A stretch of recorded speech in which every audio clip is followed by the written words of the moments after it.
All right, time now is 10:16. Now to this, fire rescue workers are doing their best to stop several wildfires from spreading across the west. In Alpine County, California, a large air tanker you can see here dropped water to pre-treat the ground to help firefighters there. That fire over 66,000 acres large and is 27% contained. Now look at these flames shooting high up into the sky here. This is the Dixie Fire.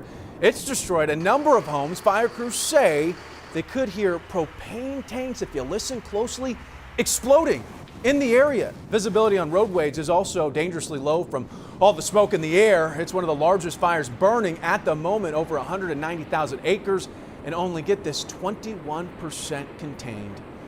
All right, Addison Green now joining us. And Addison, between that Dixie Fire and another fire near it, over 5,000 firefighters are working hard, but they're also in those just extreme dire conditions. Exactly, Xavier. They're dealing with the high levels of heat over that way with not a single relief of rain to kind of give some relief to them and the area as well. And you can see they're not just seeing just the fires in California, but across portions of the Northwest, especially northern Idaho. It's just one big flame right there. We also have several wildfires across portions of Arizona, one out there in western portions of Colorado, and as well as one up there across the northern sections of Wisconsin and towards Minnesota. But what we have right here for you is the wildfire smoke forecast, and those colors going from blue to yellow to eventually red indicate the thicker smoke that's being carried around by the winds aloft, the 250 millibar winds, the jet stream winds, and then making their way across portions of the northern plains and eventually in towards the northeast. We are seeing that big ridge of high pressure helping to push all that wind up across to the north and helping to bring it around towards the northern plains and up towards the northeast, where they're seeing some vibrant sunsets over that way, but unfortunately the air quality is not that good. We've been seeing a little bit of some issues with our air quality because of some Saharan dust that's been around all weekend long, also helped to squash any drop of rain trying to come our way. But the Saharan dust, you can see, is definitely widespread across portions of the central Atlantic, all the way out there towards the western sections of the coast of Africa. So while that Saharan dust is there, we are struggling to see any tropical activity form across the Atlantic basin. So that's some good news right there. But the Saharan dust will eventually fade away as we make our way in throughout the work week ahead.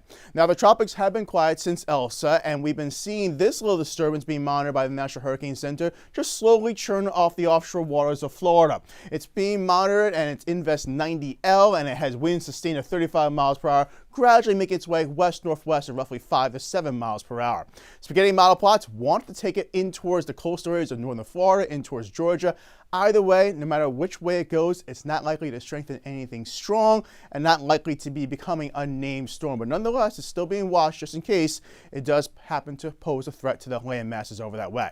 For our weather purposes, tomorrow, another hot and humid day coming our way. Rain chances do pop on back on up, I should say, across our area for the work week ahead, but there is no big cool down in sight. Temperatures are going to be staying in the mid to upper 90s each and every day through the work week ahead, including tomorrow, where temperatures will be feeling around 106 as you make your way throughout the afternoon rush. Today, we hit a high of 97 degrees, which is just 2 degrees above average. So all in all, we were within seasonable levels out there, but it was when you factor in the humidity and just the unrelentless sunshine coming on down that really did feel oppressive from time to time. It still feels very steamy out there right now, feeling 93 degrees with the actual air temperature being 87 underneath relatively clear skies. Winds are very light to calm, so not really moving that air mass much around. And as we go forward throughout the day tomorrow, we're going to be seeing these temperatures cool down and then rise back up across the area.